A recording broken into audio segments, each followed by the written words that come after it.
आपका अपने YouTube channel paradise classes में। फिलहाल दोस्तों इस वीडियो में मैं डिस्कस करने वाला हूँ CRPF, SCM and ASI steno analysis 2023 के 27 फरवरी के सेकंड शिफ्ट के एग्जाम की, जो कि जीके और हिंदी के सेक्शन का है। ठीक है, तो दोस्तों बिना किसी देरी के डायरेक्टली हम चलेंगे अपने क्वेश्चंस की तरफ। हूबहू मैंने एग्जाम्स में आए हुए क्वेश्चन यहाँ पर उठाए हैं दोस्तों, तो आपका एग्जाम हुआ हो या ना हुआ हो अभी तक, तो भी आपके लिए बेनिफिशियल होगा ही कहीं ना कहीं से। ठीक है, तो आइए बिना किसी देरी के डायरेक्टली हम चलेंगे टॉपिक की तरफ। जैसा कि पहला क्वेश्चन दिख पा रहा होगा, विश्वभूषण हरिचंदन कहाँ के राज्यपाल थे? तो दोस्तों यह एक भारतीय राजनेता है और आंध्र प्रदेश के 13वें राज्यपाल थे। विश्वभूषण हरिचंदन उड़ीसा से 5 बार विधायक रह चुके हैं और वह मंत्री भी रहे हैं। ठीक है, 12 फरवरी 2023 को इन्हें छत्तीसगढ़ का नया राज्यपाल बनाया गया है। ठीक है दोस्तों, नेक्स्ट क्वेश्चन, एक क्वेश्चन आया था कि कर्क रेखा को 2 बार काटने वाली नदी कौन सी है? ठीक है, किसकी बात की गई है? कर्क रेखा को 2 बार काटने वाली नदी।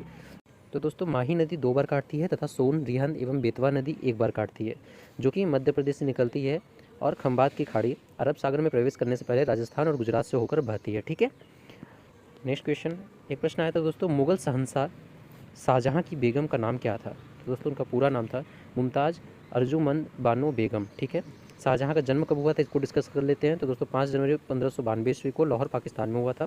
अपनी बेगम मुमताज़ की बाद में ही ताजमहल का निर्माण करवाया गया था। ठीक है दोस्तों, अगला प्रश्न आया था, 2011 की जनगणना के अनुसार उत्तर प्रदेश का स्थान कौन सा है?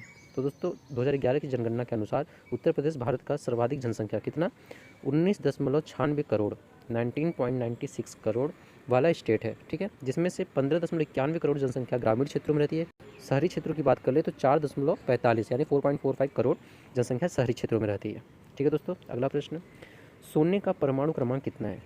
ठीक है, गोल्ड यानी सोने का परमाणु क्रमांक कितना है? 79। और प्रतीक की बात कर ले तो इसे AU से दर्शाया जाता है, यह एक रासायनिक तत्व है। ठीक है, अगला प्रश्न, सर्वाधिक प्रजनन दर किस राज्य में है? तो दोस्तों सर्वाधिक प्रजनन दर की बात कर ले तो बिहार पहले नंबर पर है और यहाँ प्रजनन दर 3 है। हालांकि यहाँ भी कमी आई है। राष्ट्रीय परिवार स्वास्थ्य सर्वेक्षण 4 के अनुसार पहले राज्य में प्रजनन दर 3.4 था, इसके बाद मेघालय में 2.9, यूपी में 2.4, झारखंड में 2.3 है। ठीक है, अगला प्रश्न, कनाडा के संविधान से भारतीय संविधान में क्या क्या लिया गया है? ठीक है, क्या क्या लिया गया है भारतीय संविधान में कनाडा से?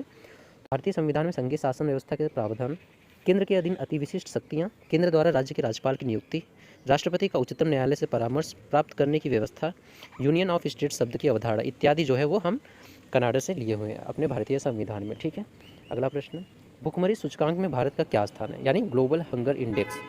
ठीक है, तो दोस्तों GHI 2022 में भारत 121 देशों की श्रेणी में 6वें स्थान और फिसलकर 107वें स्थान पर आ चुका है। ठीक है, चंपारण आंदोलन और अहमदाबाद मिल मजदूर आंदोलन कब हुआ था? तो दोस्तों यह 1917 व 1918 में हुआ था। 1917 में चंपारण आंदोलन और 1918 में अहमदाबाद मिल मजदूर आंदोलन हुआ था। ठीक है, अगला प्रश्न, सी सुब्रमण्यम किस खेल से संबंधित है जिन्होंने 2022 में 5.3 मीटर का रिकॉर्ड बनाया है? तो दोस्तों इसमें आपका सही जवाब था फुटबॉल टीम। ठीक है, अगला प्रश्न, सैयद वंश दिल्ली सल्तनत के कौन से क्रम का था? तो दोस्तों 4th क्रम का सैयद वंश दिल्ली सल्तनत पर शासन करने वाला 4था वंश था। ठीक है, अगला प्रश्न, अरण्य पर्यायवाची क्या होगा? तो दोस्तों इसमें आपका सही जवाब था जंगल, वन, कानन, अटवी, कांतर, विपिन, ये सब सारे अरण्य के पर्यायवाची हैं। ठीक है, अगला प्रश्न, कि गधा धोने से बछड़ा नहीं हो जाता मुहावरे का अर्थ क्या है? तो दोस्तों इसका अर्थ हो जाएगा कि किसी भी उपाय से भी स्वभाव नहीं बदलता। अगला प्रश्न, छाती पर डैश दलना मुहावरे को पूरा करो। तो ये कैसा मुहावरा है? इसको बोलते हैं छाती पर मूंग दलना। ठीक है, इस तरह से आपका यह मुहावरा कंप्लीट होगा। अगला प्रश्न, बॉक्साइट का सर्वाधिक उत्पादन करने वाला राज्य कौन सा है? तो दोस्तों उड़ीसा भारत में बॉक्साइट का सबसे बड़ा उत्पादक राज्य है। अगला प्रश्न, राष्ट्रीय हवाई खेल नीति में कौन से खेल शामिल है? तो दोस्तों इसमें air racing, acrobatics, aero modelling, hang gliding, paragliding, paramotoring और स्काई ड्राइविंग इत्यादि खेल शामिल है। ठीक है, अगला प्रश्न, सैयद वंश दिल्ली सल्तनत के कौन से क्रम का था? सेम क्वेश्चन रिपीट हुआ है, तो इसमें दोस्तों आपका सही जवाब था 4था वंश। ठीक है, तो दोस्तों ये बहुत ही बेसिक क्वेश्चन थे जो कि एग्जाम में ऑलरेडी पूछे जा चुके हैं 27 फरवरी के सेकंड शिफ्ट में। उम्मीद है वीडियो आपको कहीं ना कहीं से हेल्पफुल रही होगी। बाकी अब मिलते हैं आपसे नए वीडियो में नए टॉपिक के साथ, तब तक के लिए bye bye, take care, love you all, जय हिंद, जय भारत, थैंक यू।